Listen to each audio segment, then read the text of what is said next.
Welcome to another installment of r/Prorevenge, where justice is taken into your own hands. Before we get started, if you like my videos or just like revenge stories in general, please hit that like button and consider subscribing, as this all really helps my channel grow and pushes me to create more videos.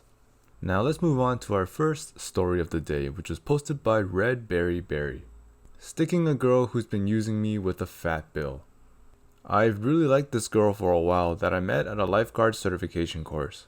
I talked to her while I was there and I thought, ended up hitting it off.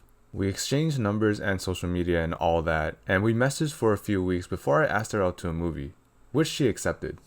We'd been going on casual dates, nothing too serious, and we weren't hanging out at my place or her place, even though I'd hinted at the idea. For a few weeks before one of her friends, someone that was also at the lifeguard course that I met and kept in contact with because he was cool, sends me this screenshot.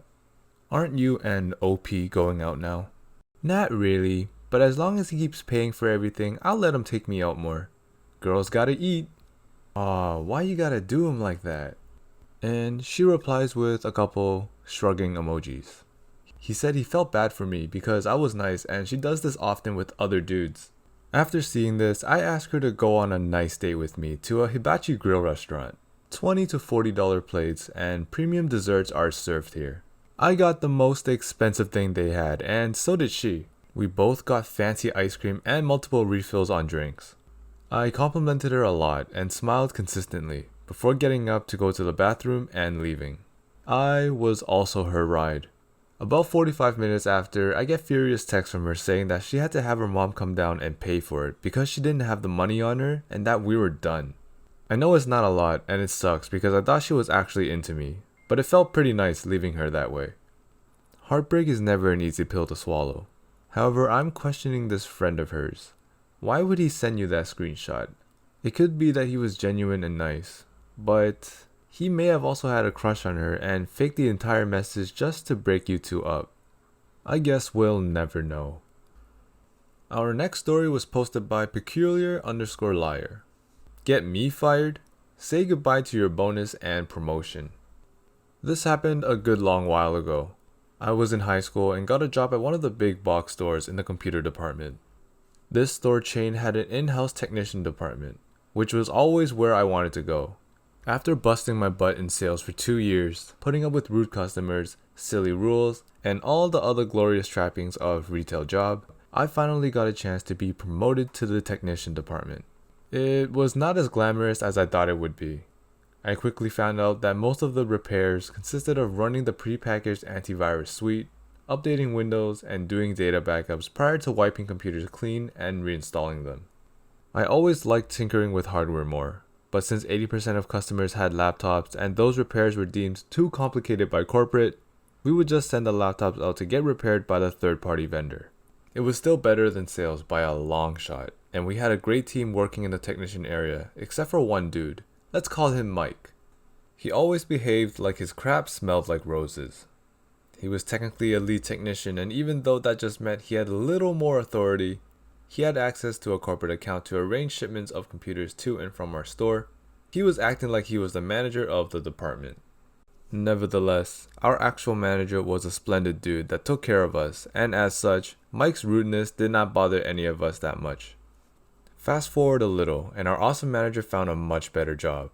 This opened up a spot for manager, and since the whole store supervision was going through a shakeup, the general manager was fired for embezzlement, and all the people he hired, 90% of managers, were under review.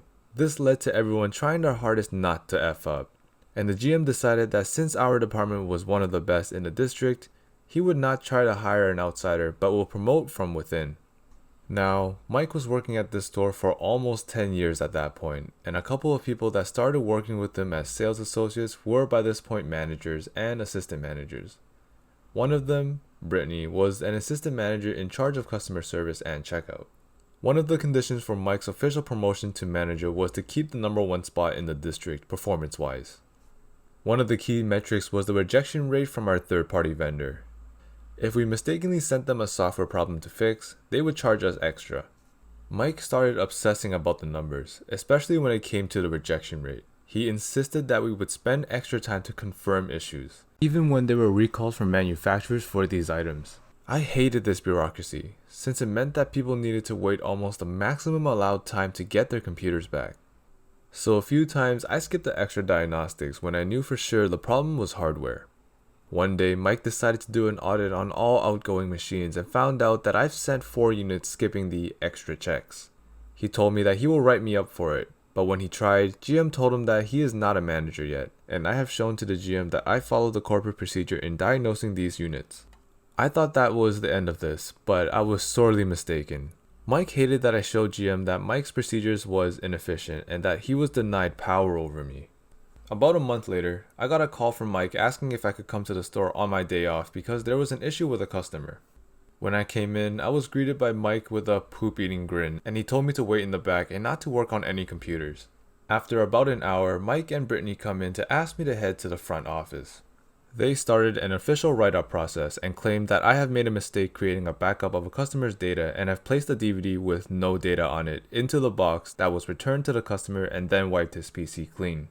I knew that it was BS, since I always copy the data to an external hard drive, run antivirus to make sure that nothing bad got copied, and then burn DVDs. Yet, when I asked to check the external hard drive, Mike said that due to my negligence, I was not allowed back in the tech area. He went to check the hard drive and said that there was nothing on it. At that point, I knew he was BSing, but him and Brittany were hell-bent on completing the write-up. I have asked for senior management to be present and was shot down again. Turns out GM was on vacation. They completed the write-up and told me that due to the egregious errors that cost the company tens of thousands of dollars, I was not allowed to work in the tech room and I would be relegated back to the sales floor. I told them to shove it and submitted my resignation on the spot. I later found out that a week later they gave the customer the data that was on the hard drive all this time. Mike simply erased the DVDs. I grabbed the rewritable DVD by mistake for that backup and waited for the customer to come back and complain. I have also called the corporate HR line and told them what happened. They said that since I quit with a letter of resignation, they would not launch an investigation, but they have received and recorded my complaint. Through luck and the fact that I was a good hardware tech, I landed a job at a shop that did hardware repairs a week later and started in another week. Turns out, this depot was the service center that covered the entire district and they had the master contract with the big box chain where I worked.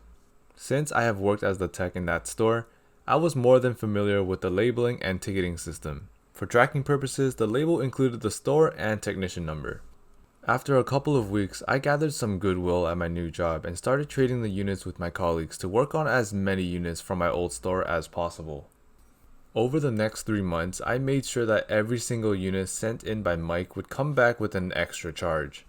Also, it turned out that Mike, since he was in charge of shipping, would sometimes steal other technicians' tickets to boost his personal performance numbers to secure that manager promotion. Well, that bit him in the butt hard. There was one week in particular when he sent in over 15 units out of 20 to get fixed, and 15 units came back with extra software charge. I have also kept the detailed records that prove that Mike did not follow his own policy of extra checks. When the performance figures came out for that quarter, store crashed into 5th place from 1st place. Mike missed out on his promotion and a big bonus that was promised to him. A good buddy of mine from the store got the manager position a few months after that, and I have explained to him how to reduce the number of software charges to almost 0, so he looked like a superstar. Mike was first relocated to lead technician, then he was either let go or he quit. I'm not sure. Last I heard, he started his own mobile technician business that folded after a year. What I didn't know is that this whole incident with Mike effing up led the GM to review everything Mike did, including my write-up and dismissal. As it turns out, they did not even register that write-up since I quit on the spot and buried it. The only way GM was able to find it is because of the HR complaint that was filed against both Mike and Brittany. GM was not pleased that they went behind his back to get rid of someone and fired Brittany. He was a very decent man who called me later that day and apologized and even offered me my old job back. I thanked him, but I was making more money at the new place and did not have to deal with customers, so I passed. TLDR. D-Bag and his friend create a fake reason to get me demoted. I F up his stats to deny him a promotion and a bonus. And I also get his friend fired. It's refreshing to finally hear a revenge story against a retail manager. Well, in this case, he wasn't actually a manager, but you get what I mean. Having worked in retail in my past for about 7 years total, I can attest to the fact that there are more bad managers than there are good ones. Also, team leads and supervisors are usually the worst since they only have a little bit more authority over you but treat you like scum. That concludes this episode of r/Prorevenge. If you enjoyed, please like, comment, and subscribe as this all really helps my channel grow and pushes me to create more videos. Also, I'll be posting videos every Sunday, Tuesday, and Thursday, so make sure you turn on notifications to be notified for my next video. Thanks for watching, and I will see you next time.